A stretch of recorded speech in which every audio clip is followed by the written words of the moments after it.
요즘에 SNS라는 게 있습니다. 걸그룹 이름이 아니라 소셜 네트워크라는 겁니다. 이제 인터넷, 즉 웹상에서 사회적 연결망을 통해서 자신들의 의견을 내기도 하고 생각을 올리기도 하고 또 경험이나 뭐 이렇게 뭐 음식 사진이나 여러 가지를 올려서 이제 공유하는 서비스입니다. 근데 이 SNS를 보면은 너무나 다 잘 먹고 잘 살고 있는 거예요. 이게 보면은 항상 좋은 곳 가 있고 항상 좋은 것 먹고 있고 항상 즐겁게 사는 것 같죠.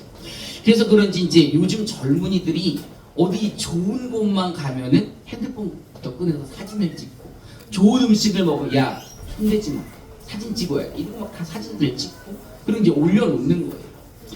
이제 어떤 사람이 이런 얘기를 합니다. 그 우리나라 GDP가 3만 달러예요. 3만 달러.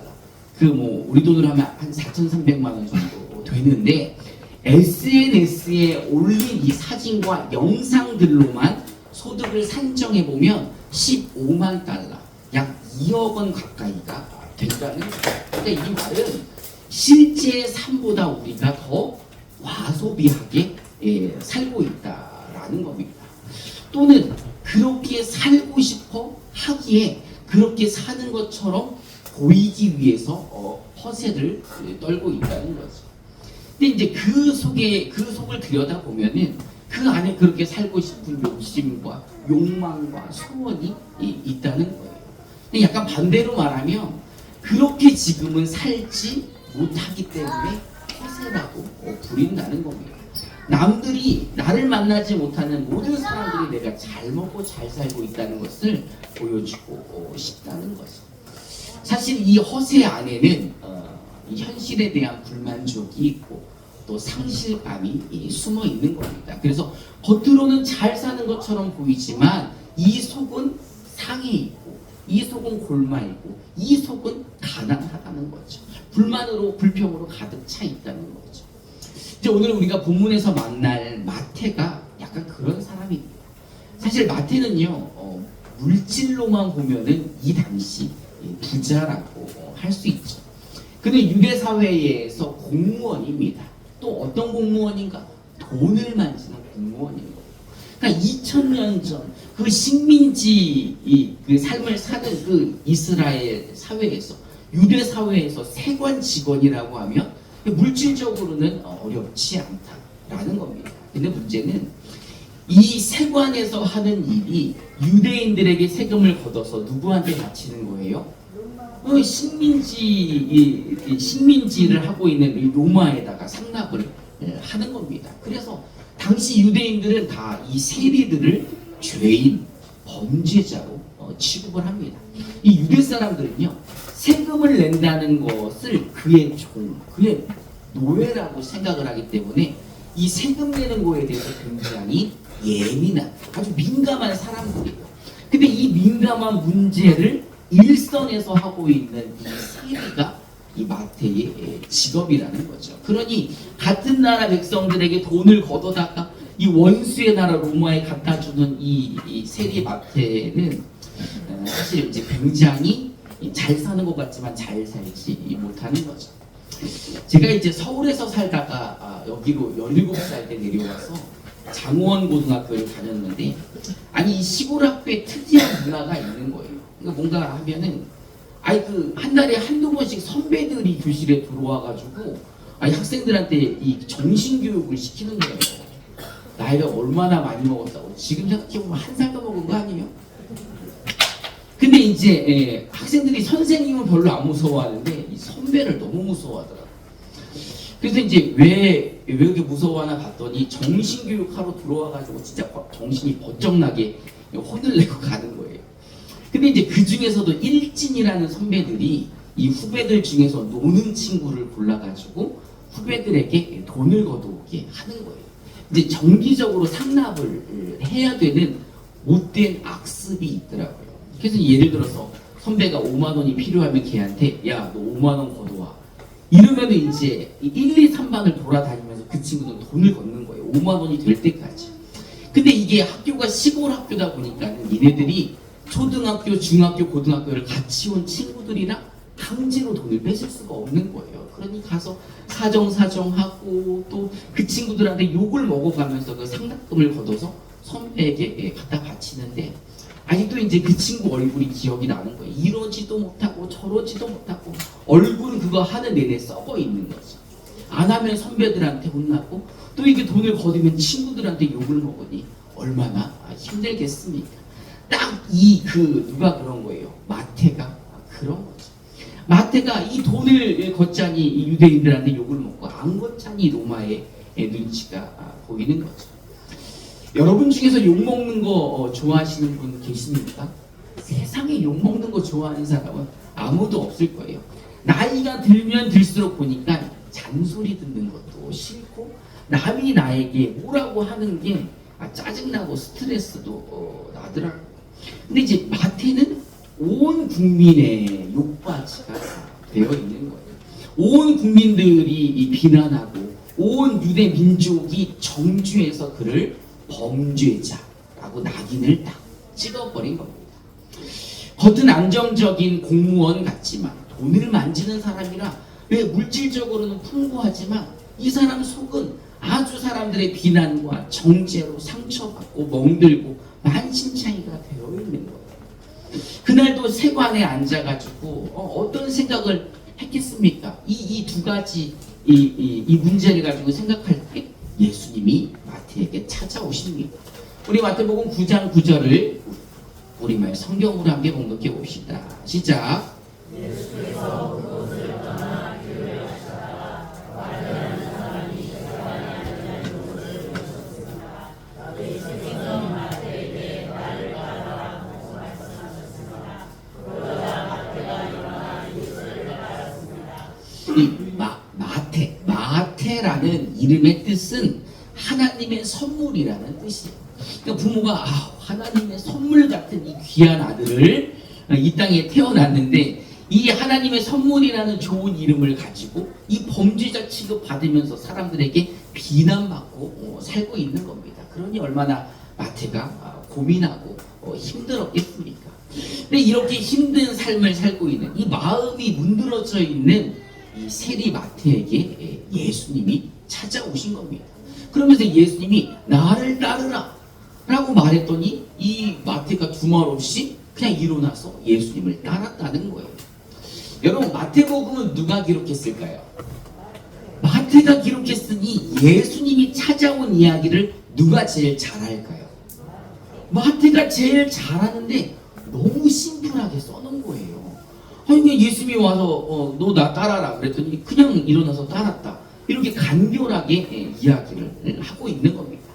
그래서 이제 누가복음이 약간 3자가 조금 더 정확하게 얘기할 수 있잖아요. 그래서 누가복음에는 어떻게 기록됐나 봤더니 우리 누가복음 5장 28절을 우리말 성경으로 함께 공독해 봅시다. 시작.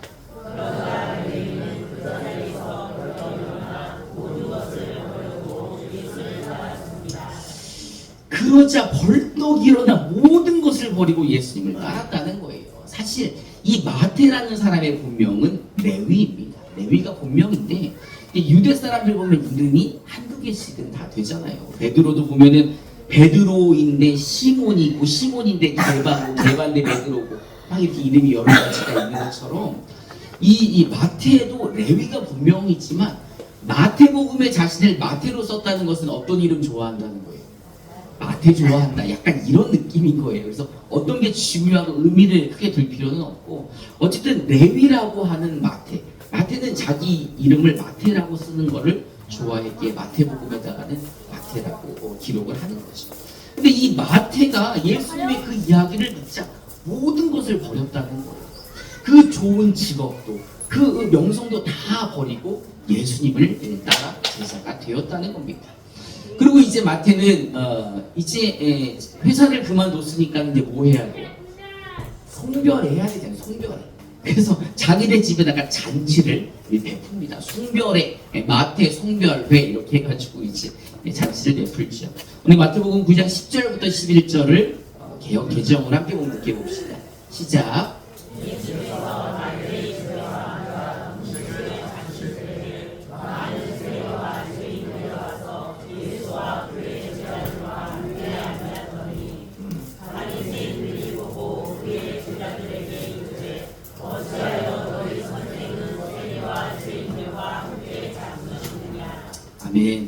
예수님의 제자가 되어서 예수님을 초대했고 예수님의 제자들도 마태네 집을 갔는데 마태 주변에 있는 사람들은 다 어떤 사람이에요? 마태 같은 사람들인 거예요. 그러니까는 이 율법으로 또는 유대 사회에서 이 죄인이라고 규정된 사람들, 대표적으로 세리나 창녀 같은 사람들이 이제 그런 죄인 범주에 속합니다. 그러니까 사회적으로 평판이 좋지 않은 사람들이 다 모여서 송별 파티를 하고 있는데 그 중심에 누가 있다는 거예요? 예수님이 계시다는 겁니다. 그래서 바리새인들이 예수님의 제자들한테 야, 너네 선생님은 그렇게 선하다 그러고 선지자라 그러더니 어떻게 저렇게 죄인들이랑 같이 식사를 하냐? 라고 이야기를 하는 겁니다. 그런데 이제 그 이야기를 누가 들으셨어요? 예수님이 들으신 겁니다. 그래서 예수님께서 그들에게 의사의 비유를 들어주십니다. 우리 마태복음 9장 12절부터 13절을 우리 성경으로 함께 봉독해 봅시다. 시작.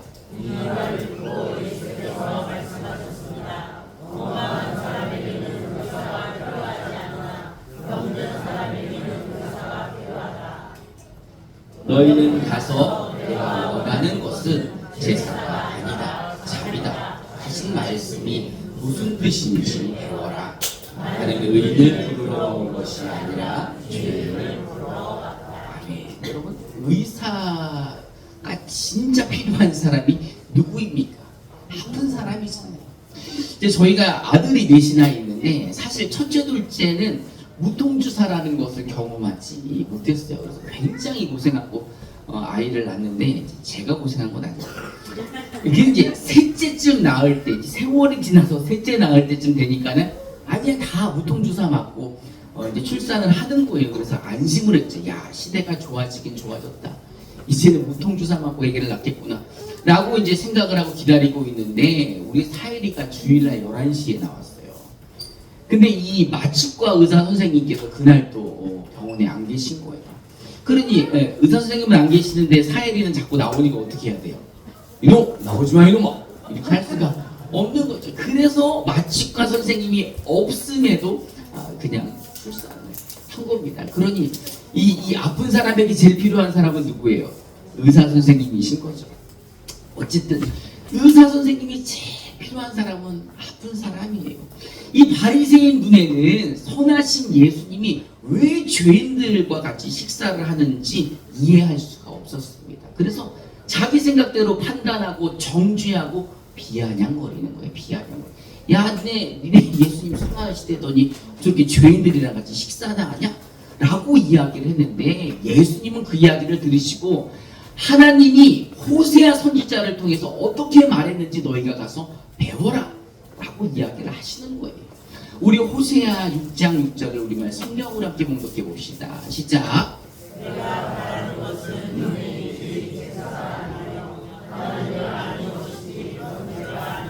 아멘.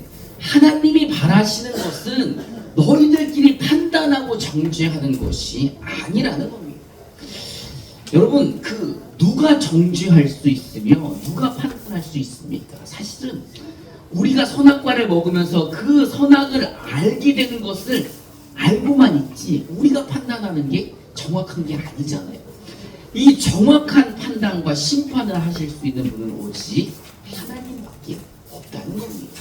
그러니 우리가 누가 누구를 판단하고 누가 누구를 평가하고 누가 누구를 정죄합니까? 그게 바로 범죄이고 그게 바로 월권인 거죠. 하나님은 우리에게 원하시는 게 판단하고 정죄하고 누구를 그렇게 하는 게 아니라 하나님은 인애를 원하신다는 겁니다. 인애라는 것은 어질고 자비로운 하나님의 변하지 않는 사랑을 표현하는 단어입니다. 마태를 찾아오시고 제자 삼아주신 그 예수님에게 마태는 인애를 느꼈다는 거예요. 이 세관까지 찾아오시고 자기를 부르시는 예수님에게 이 마태는 자비로움을 느끼며 하나님의 그 선함을 느꼈다는 겁니다. 그래서 모든 것을 버려두고 예수님을 따라가게 된 것입니다. 마태는 마태복음의 자신의 이야기를 하면서 내가 병든 사람이었고 이 병든 사람에게 의사이신 예수님이 진짜 필요하다. 내가 예수님이 진짜 필요했던 사람이다라고 이렇게 적어놓고 있는 겁니다.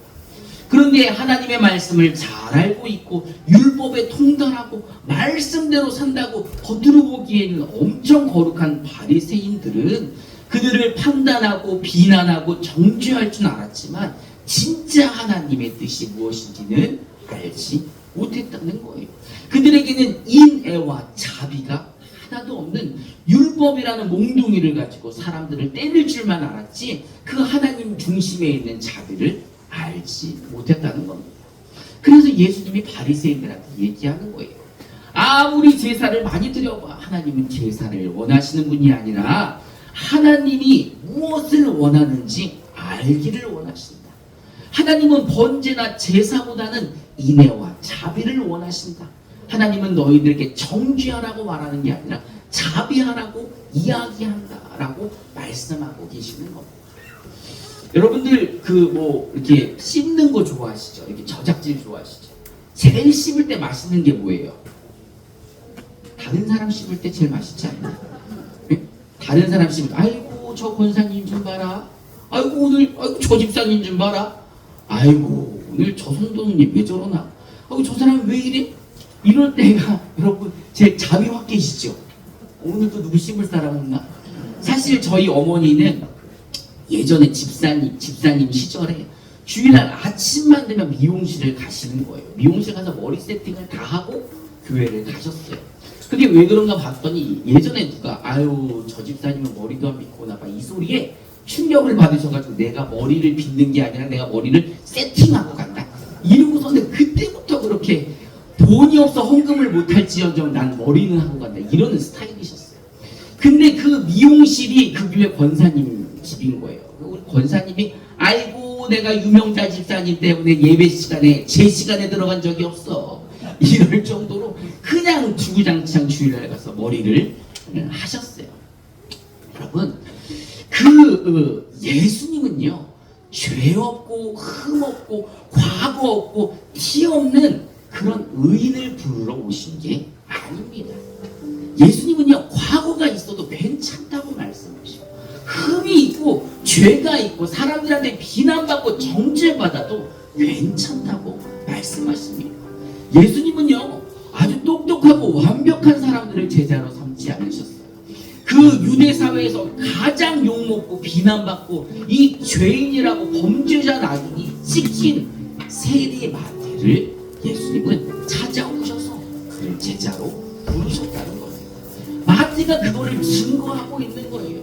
내가 이 죄 가운데 세간에 앉아있을 때 그분이 나를 찾아와 나에게 제자가 되라고 부르셨기에 모든 것을 버리고 예수님을 따라갔다는 겁니다. 마태에게 제일 필요했던 것은 세상 부귀영화가 아닌 오직 그 마음을 치유해 주신 그에게 영생을 주신 예수가 필요했다는 겁니다. 여러분 2025년도 여러분의 소원은 무엇입니까? 2025년도 여러분들이 제일 가지고 싶은 게 무엇입니까? 여러분들에게 가장 필요한 게 무엇입니까? 이제 우리 오늘 이 말씀을 들은 우리는 정답으로 해답으로 예수가 필요하다 고백을 해야 될 것입니다. 여러분 무엇이 제일 필요하십니까? 예수가 필요하십니까? 병든 자에게 의사가 필요한 것처럼 우리에게는 예수님이 필요합니다. 여러분 예수님은요 죄인인 우리를 찾아오셨고 우리를 위해 십자가에 계속하셨고 우리를 부르시어 하나님의 자녀되게 하신 분입니다. 그러니 이 감사한 이 은혜를 받은 우리가 이제 어떻게 해야 됩니까? 우리만 이 좋은 예수 알고 있으면 될까요? 우리만 이 좋은 예수님의 그 은혜와 그 축복을 받고 우리 입 싹 닫고 있으면 될까요? 아니지. 이제 우리도 이 예수의 아름다운 향기를 풍겨야 되는 것입니다. 여러분 이제 임마누엘 교회 성도님들이라면 오늘 오셔서 이 마태의 이야기를 들으신 분들이라면 여러분 예수의 향기를 풍기시기 바랍니다. 이제는 서로 판단하지 말고 정죄하지 말고 미워하지 말고 하나님이 우리에게 인애와 자비를 원하신 것처럼 여러분들도 인애하고 자비하시기를 주님의 이름으로 축원합니다. 이 시간에 이렇게 찬송하고 기도하는 시간